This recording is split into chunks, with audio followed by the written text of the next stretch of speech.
शायरी है मेरे उन बच्चों के लिए है जो अभी पबजी ज्यादा खेलते हैं।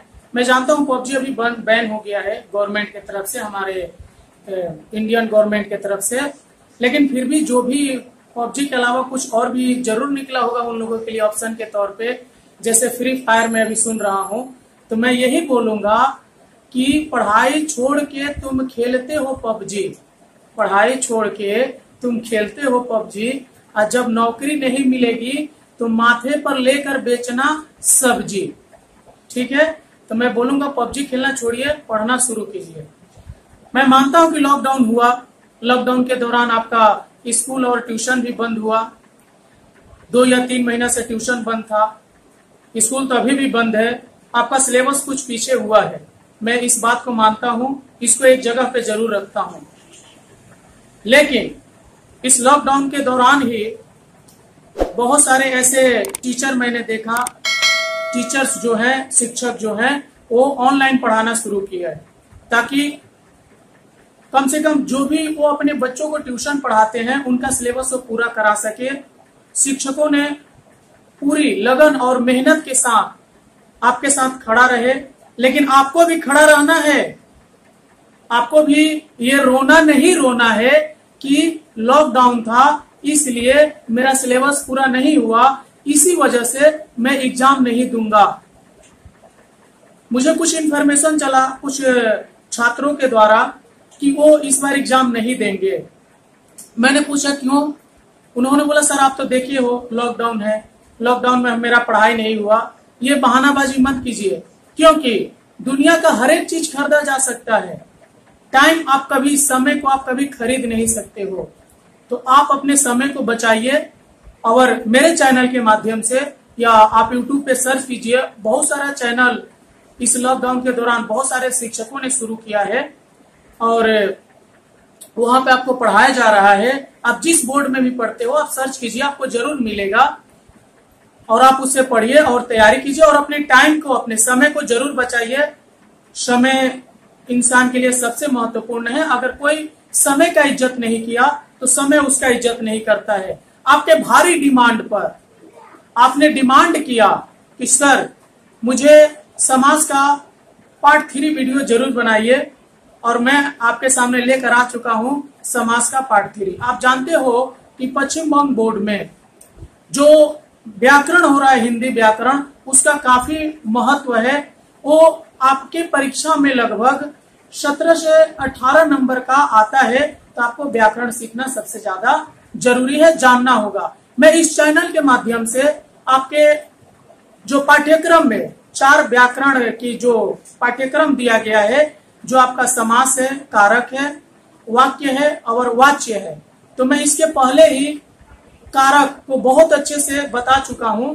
यदि आप वो वीडियो नहीं देखे हैं तो इस वीडियो के डिस्क्रिप्शन में जाकर आप उसे जरूर देख लीजिएगा, या इसके अलावा मैं उसके ऊपर प्लेलिस्ट भी बना दिया हूं अपने चैनल पर, आप प्लेलिस्ट से भी जाकर उन वीडियो को, यानी कारक का वीडियो और समास के ऊपर मैंने 2 वीडियो बनाया हूं, पार्ट 1 और पार्ट 2, वो भी आप देख सकते हैं, और ये हमारा पार्ट 3 है। तो चलिए आज के हम लोग अपने पाठ्यक्रम है जो हमारा समास का भाग 3 वीडियो बन रहा है उस पर चलते हैं। और प्यारे बच्चों, मैं आपको बता देता हूं आपके हौसला के लिए कि जो मैं यहाँ पे उदाहरण दे देता हूं, चांसेस बहुत ज्यादा रहता है, 90% चांसेस होता है कि कुछ उसी तरह के उदाहरण आपके प्रश्न पत्र में भी आते हैं। मैं हिंदी पढ़ाने के दौरान ये देखा हूं, मैं पिछले 7 साल से वेस्ट बंगाल बोर्ड के बच्चों को माध्यमिक का एग्जाम दिलवा रहा हूं, और मैंने देखा है कि हिंदी का जो आपका व्याकरण हो रहा है, जो मैं करा दूंगा उससे बाहर आपका नहीं आएगा। तो आप पूरे विश्वास करके हमारे चैनल के साथ जुड़ सकते हैं, चैनल को सब्सक्राइब कर सकते हैं। इसके अलावा मैं इस पर मैथ का भी सोल्व करा रहा हूं, वेस्ट बंगाल बोर्ड का, आप उसका भी लाभ जरूर उठाइए, अपने दोस्तों में शेयर कीजिए। उन सभी हिंदी मीडियम के पढ़ने वाले बच्चों के पास ये चैनल होना चाहिए, ताकि जो मैं मेहनत कर रहा हूं इस लॉकडाउन के दौरान उसका सही फल मुझे मिल सके, मुझे तसल्ली हो कि जो मैंने मेहनत किया उसका बच्चों ने लाभ उठाया और मुझे खुशी मिल सके। तो चलिए बिना वक्त गंवाए हुए हम अपने आज के टॉपिक पर चलते हैं। मैं इसके पहले समास के जो 6 भेद हैं, 3 भेदों का वर्णन बहुत अच्छे से कर चुका हूं पिछले वीडियो में। अगर आपको नहीं देखिए तो डिस्क्रिप्शन में जाकर देखिए या प्ले लिस्ट में जाकर देखिए, आपको जरूर मिल जाएगा। आज हम 4 नंबर से कराना शुरू कर रहे हैं। जो हमारा 4 नंबर समास क्या है? द्विगु समास। द्विगु समास की परिभाषा क्या होती है, ध्यान से समझिए। द्विगु समास, जिस समस्त पद का पूर्व पद संख्यावाचक विशेषण हो वह द्विगु समास कहलाता है। यानी पूर्व पद क्या होता है? संख्यावाचक विशेषण होता है। ये विशेषण के माने संख्यावाचक विशेषण है, आप इस बात को ध्यान दीजिएगा। इसके अलावा ये जो पूर्व पद और उत्तर पद, मैं इसके पहले वाले वीडियो में बता चुका हूं। यदि आप नहीं देखे हैं तो जाकर वो प्ले लिस्ट में या इस वीडियो के डिस्क्रिप्शन में भी मैं आपको दे दूंगा लिंक। 2 वीडियो इसके ऊपर बना है, जरूर देखिएगा, ठीक है। तो क्या पता चला आपको कि उसका जो पूर्व पद होता है वो संख्यावाचक विशेषण होता है। क्या होता है? संख्यावाचक विशेषण होता है। ओके, अब देखते हैं इसमें समूह या समाहार का ज्ञान होता है, यानी समूह का बोध होता है हमें। समूह आप जानते हैं कि एक से अधिक लोगों को, एक से अधिक वस्तुओं को मिलाने से समूह बनता है। प्यारे बच्चों, और एक बात मैं आपको यहाँ पे ध्यान दिलाना चाहता हूँ कि आप अपने मात्राओं पर विशेष रूप से ध्यान दीजिएगा। मैं देखता हूँ अक्सर हमेशा कि बच्चे जो होते हैं बोर्ड से जो भी चीजों को लिखते हैं देख देख कर, उसमें उनकी मात्राएं भूल होती है। तो अगर आप मात्राओं को भूल लिखोगे तो आपका परीक्षा में भी कम नंबर जरूर आएगा। ये गारंटी है मेरा, गारंटी के साथ बोल सकता हूं मैं ये बात। अगर आप मात्राओं को भूल लिख रहे हो तो आपका नंबर कभी भी अच्छा नहीं आएगा। आप अपने मात्रा को ठीक कीजिए, आप अपने हाथ की लिखावट को ठीक कीजिए, आपका नंबर जरूर अच्छा आएगा। ये देखिए, अब कुछ मैंने उदाहरण लिया हूं, उदाहरण को समझिए और इसे अपने कॉपी पे जरूर लिखिए, ठीक है। जैसे 7 सिंधुओं का समूह, सप्त सिंधु। सिंधु माने होता है बच्चों नदी होता है, और जब 7 नदी आपस में मिलती है तो उसको सप्त सिंधु। देखिए यहाँ पे संख्या दिख रहा है, संख्यावाचक, जो यहाँ पे लिखा था संख्यावाचक विशेषण। माने जहां पर भी ऐसा लगे, जैसा भी किसी भी उदाहरण में तो उसमें संख्या है तो आप समझ जाइएगा वो द्विगु समास है, ठीक है। आपके परीक्षा में दे देगा इस तरह का एक उदाहरण दे देगा, 2 पहरों का समूह। तो बोलिए कौन सा विशेषण है? तो आपको लिखना होगा ये जो है द्विगु समास है, ठीक है। और तो 2 पहरों का समूह, 2 पहर होता ही है, 2 पहर बोला जाता है। जैसे दिन में होता है तो दोपहर, सुबह होता है, दोपहर होता है, शाम होता है। तो 2 पहर जब आपस में मिलते हैं तो उसको दोपहर बोलते हैं, ठीक है। 4 राहों का समूह, 4 राहों माने बहुत 4 राहें जहां पर आकर आपस में मिलती है। आप देखे होंगे चौराहा का नाम भी आप सुने होंगे कि एक इधर से भी राह आई, एक इधर से भी राह गई। इस तरह से जो राह होता है, एक इधर से गई, एक इधर से गई। तो ये जो जहां पे 4 राह आपस में मिलती है, सड़क मिलती है, उसी को हम लोग क्या बोलते हैं? चौराहा बोलते हैं। 7 दिनों का समूह, 7 दिनों का समूह माने क्या? जैसे 7 दिन का समूह आपको क्या बोलते हो? सप्ताह। हमेशा सप्ताह आता है हमारे महीना में, ठीक है। तो 7 दिनों के समूह को हम लोग सप्ताह बोलते हैं। 3 कोणों का समाहार, यानी जब 3 कोण आपस में मिलते हैं तो क्या बनते हैं? त्रिकोण उसको कहा जाता है। आपको एक मुझे बताना है कमेंट करके कि 3 कोण ऐसे होते हैं, ऐसे एक आपको पिक्चर का नाम बताना है, एक ऐसे चित्र का नाम बताना है। 3 रंगों का समूह, 3 रंग माने जो 3 रंग आपस में मिलते हैं उसको क्या बोलते हैं? तिरंगा बोलते हैं। प्यारे बच्चों, आप जानते हो कि हमारे झंडा में कितने रंग होते हैं? 3। हम अपने झंडा को तिरंगा ही बोलते हैं। आपको कमेंट में ये बात जरूर बताना है। मैं बहुत सारे बच्चों को जानता हूँ नहीं जानते हैं इसके बारे में, लेकिन यदि आप जानते हो तो कमेंट करके जरूर बताइए कि तिरंगा में कौन कौन से रंग होते हैं। जो हमारा देश का तिरंगा है उसमें कौन कौन से रंग होते हैं, आप इसे जरूर बताइएगा कमेंट के माध्यम से, ठीक है। आप इसे नोट डाउन कर लीजिए। अब चलिए हम लोग समास के अगले भेद पर चलते हैं। समास को देखोगे, ठीक है। आप जो जैसे जैसे मैं मात्राओं को लिखा हूं आप उसी तरह लिखोगे। ये बात आपको मैं बार बार बोल रहा हूं, ध्यान दीजिएगा इस पर, ओके। तो देखिए द्वंद्व समास में क्या दिया है कि जिस समस्त पद के दोनों के ऊपर देखिए बिंदु दिया हूं, ध्यान दीजिएगा, दोनों पद प्रधान हो तथा विग्रह करने पर और अथवा या, और आ जाए बीच में, अथवा आ जाए, या आ जाए, एवं आ जाए, ठीक है, लगता हो, वह द्वंद्व समास कहलाता है। ठीक है, यानी आप इस समास को बहुत आसानी से पहचान सकते हो बच्चों। यानी जब भी समास में कुछ इस तरह के उदाहरण देखोगे, इसका पहचान देखिए। देखिए अगर आपके परीक्षा में आ जाए कि द्वंद्व समास किसे कहते हैं, तो आप ये पहचान मत लिखिएगा। ठीक है, मैं पहचान आपको इसलिए लिखवा रहा हूं ताकि आप इसे अगर उदाहरण दे दे तो आप इसे आसानी से पहचान सकते हैं कि ये द्वंद्व समास है। बहुत ही आसानी इसको पहचानना। मैं बोलूंगा कि जो समास के छह भेद हो रहे हैं, वो 6 भेदों में इस समास को पहचानना सबसे आसान है इसके उदाहरण के द्वारा। ठीक है, जैसे देखिए कि दोनों के ऊपर बिंदु, पक्षों के बीच प्रायः योजक चिन्ह, ये जो आप चिन्ह देख रहे हो, हाइफन इसको बोला जाता है, हाइफन का प्रयोग हो। ठीक है, तो जब भी देखोगे 2 शब्द रहेंगे, 2 शब्दों के बीच एक हाइफन का प्रयोग रहेगा। ठीक है, तो हम समझ जाएंगे वो कौन सा समास है, द्वंद्व समास है।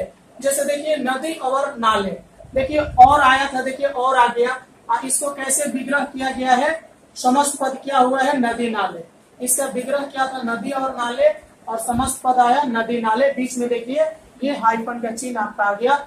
ऐसा चिन्ह या बीच में और देखिएगा तो आप समझ जाइएगा कि क्या है, द्वंद्व समास है। आगे सुख और दुख, उसी तरह सुख दुख, बीच में हाइफन का चिन्ह यहाँ पे और आया है समस्त पद में। ऊंच या नीच, ऊंच नीच, देखिए बीच में हाइफन आ गया, यहाँ पे या आ गया। ठंडा या गर्म, ठंडा गर्म। ठीक है, तो ये देखिए बीच में हाइफन आ गया। इसी तरह और भी होता है, जैसे भाई और बहन, भाई बहन, माता पिता, कुछ भी इस तरह से जब भी दिया रहे, बीच में हाइफन रहे या और लिखा रहे, तो आप ये समझ जाइएगा कि ये द्वंद्व समास है। ठीक है, यदि वीडियो अच्छा लग रहा है तो लाइक कीजिए, अपने दोस्तों में शेयर कीजिए ताकि हमारा चैनल ग्रो कर सके। चलिए अब हम लोग चलते हैं समास के अगले भेद के ऊपर, जो यानी बहुब्रीहि समास पर आ चुके हैं। आप इसे ध्यान से समझिएगा और इसे बोर्ड पर इसके मात्राओं को अच्छी तरह से देखकर अपने कॉपी पे लिखिएगा। ठीक है, जैसे आप देखिए बहुब्रीहि समास। बहुब्रीहि समास, जिस समस्त पद में कोई पद प्रधान नहीं होता, दोनों के ऊपर बिंदु है, नहीं के ऊपर भी बिंदु होता है, ध्यान दीजिएगा,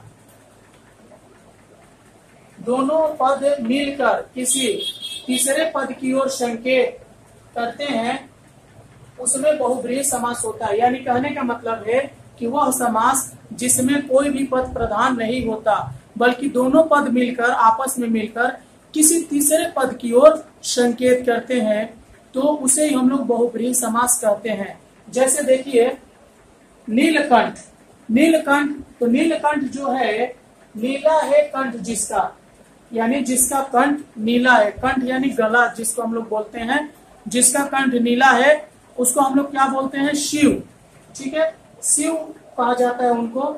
यहाँ पर दोनों पदों ने मिलकर एक तीसरे पद शिव का संकेत किया।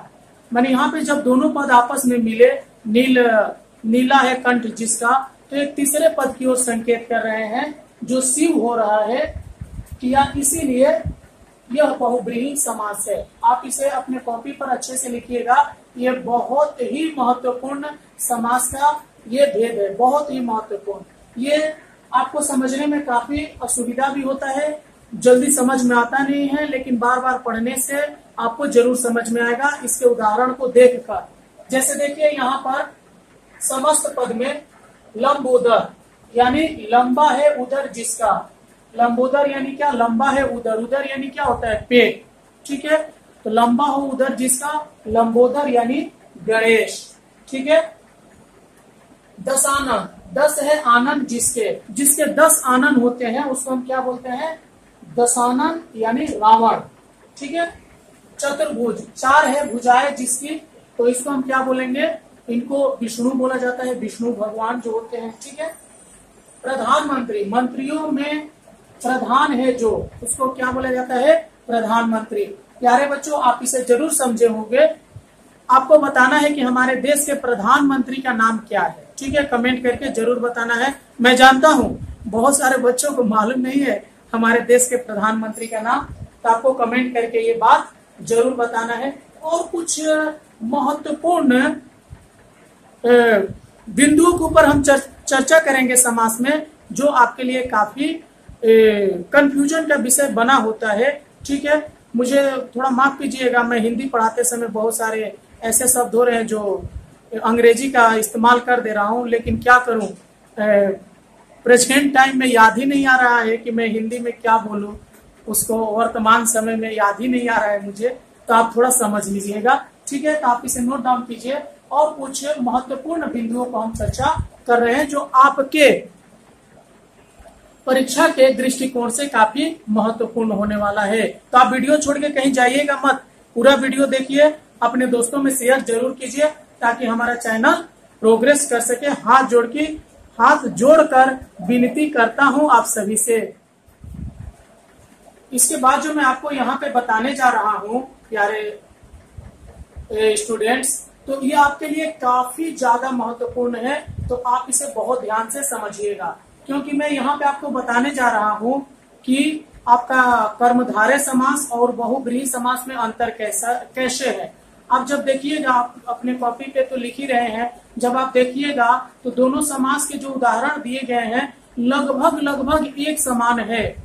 अगर आप इसे ध्यान से नहीं समझिएगा तो फिर आप इन दोनों का अंतर नहीं कर पाइएगा और परीक्षा में आपका गलत हो जाएगा। तो आप इसे थोड़ा ध्यान से समझिएगा। देखिए हमारा प्रश्न क्या है, कर्मधारय और बहुब्रीहि समास में अंतर लिखे। तो देखिए इसका उत्तर, इन दोनों समासों में अंतर समझने के लिए इनके विग्रह पर ध्यान देना होगा। माने अगर आप चाहते हैं कि इनके अंतर को हम समझे तो सबसे पहले इनके विग्रह पर हमें क्या करना होगा, ध्यान देना होगा। कर्मधारय समास में एक पद विशेषण या उपनाम होता है, यानी विशेषण, यानी जो संज्ञा और सर्वनाम की विशेषता को बतलाता है उसी को हम लोग क्या कहते हैं, विशेषण। और ये जो होता है कर्मधारय समास में होता है। आप इसे ध्यान से समझिएगा। मैं अक्सर देखा हूँ पढ़ाने के दौरान कि बच्चे परीक्षा में गलत करके आते हैं कर्मधारय और बहुब्रीहि समास में, वो समझ नहीं पाते। तो इसके द्वारा आप आसानी से समझ जाइएगा कि कौन बहुब्रीहि समास है और कौन कर्मधारय समास है। ठीक है, इतना समझने के बाद आगे देखिए, नील गगन, ये उदाहरण लिया गया है। मैं, नील विशेषण है, नील एक विशेषण है। ठीक है, नीला एक रंग होता है तथा गगन विशेष्य है। इसी तरह चरण कमल में चरण उपमेय है और कमल उपनाम है, अतः ये दोनों उदाहरण कर्मधारय समास के हैं। तो आप इसे उदाहरण से समझे होंगे कि ये जो कर्मधारय समास होता है उसमें एक पद विशेषण और दूसरा जो होता है उपनाम होता है, विशेष्य भी होता है। ठीक है, अब देखिए हम बहुब्रीहि समास को देखते हैं। बहुब्रीहि समास में समस्त पद ही किसी संज्ञा के विशेषण का कार्य करता है, किसी संज्ञा के विशेषण का कार्य करता है। यानी हम जानते हैं कि हमारा जो संज्ञा जो होती है और जो हमारा विशेषण होता है, तो यहाँ पर देखिएगा कि बहुब्रीहि समास में क्या होता है कि समस्त पद ही किसी संज्ञा के विशेषण का कार्य करता है। माने जो बहुब्रीहि समास होता है वो किसी संज्ञा के विशेषण के रूप में ही कार्य करता है। और आप विशेषण जानते ही हैं कि जो संज्ञा और सर्वनाम की विशेषता को बतलाता है। जैसे चक्रधर, चक्रधर को अगर हम विग्रह करेंगे, चक्र को धारण करता है जो, यानी चक्र को जो धारण करता है उसको हम क्या बोलते हैं, श्री कृष्ण बोलते हैं। तो आप इसके मदद से समझ सकते हैं कि आपका कर्मधारय समास और बहुब्रीहि समास में कैसे हम अंतर को कर सकते हैं। तो आप इसे अपने कॉपी पे नोट डाउन जरूर कीजिएगा और इसे बार बार पढ़िएगा, आपको कोई असुविधा नहीं होगा कर्मधारय समास और बहुब्रीहि समास के अंतर को समझने में। चलिए कुछ और अंतर प्रश्न लिखा है, द्विगु और बहुब्रीहि समास में अंतर लिखो। ये काफी आपको कंफ्यूज करने वाला है, काफी आपको दिग्भ्रमित करने वाला है। ठीक है, तो आप इसे ध्यान से समझिएगा। दोनों ही बिल्कुल एक जैसा लगता है, आप इसे जरूर समझिए अच्छे से। देखिए बहुब्रीहि समास में समस्त पद ही विशेषण का कार्य करता है, आप जानते हैं। जबकि द्विगु समास का पहला पद संख्यावाचक विशेषण होता है और दूसरा पद विशेष्य होता है। ठीक है, द्विगु समास में क्या होता है कि उसका पहला पद विशेषण होता है और दूसरा पद विशेष्य होता है। चलिए इसको उदाहरण के द्वारा समझते हैं। जैसे देखिए, दशानन यानी 10 आनन है जिसके अर्थात रावण, ये कहाँ चला गया? बहुव्रीहि समास में। लेकिन अगर हम दशानन का अर्थ ऐसे लगाते हैं या आपके प्रश्न पत्र में कुछ ऐसा दिया हुआ है कि 10 आनन है, 10 आननों का समूह, आप पोस्ट में लिख दिया दशानन, तो आप उसे क्या बोलोगे? द्विगु समास, यानी 10 आननों का समूह जो हो रहा है। यानी देखिए यहाँ पे संख्यावाचक आ गया, हालांकि यहाँ पर भी 10 आया था, लेकिन देखिए इसका विग्रह और इसके विग्रह में क्या अंतर है कि 10 आनन है जिसके अर्थात रावण, यानी ये रावण जरूर लिखा रहेगा।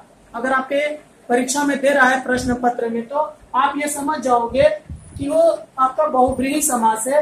लेकिन जब लिखा रहे कि 10 आननों का समूह, उसके बाद कुछ न लिखा रहे या दशानन लिख दे, 10 आननों के समूह के बाद सिर्फ दशानन लिख दे, तो आप समझ जाओगे वो क्या है? द्विगु समास है।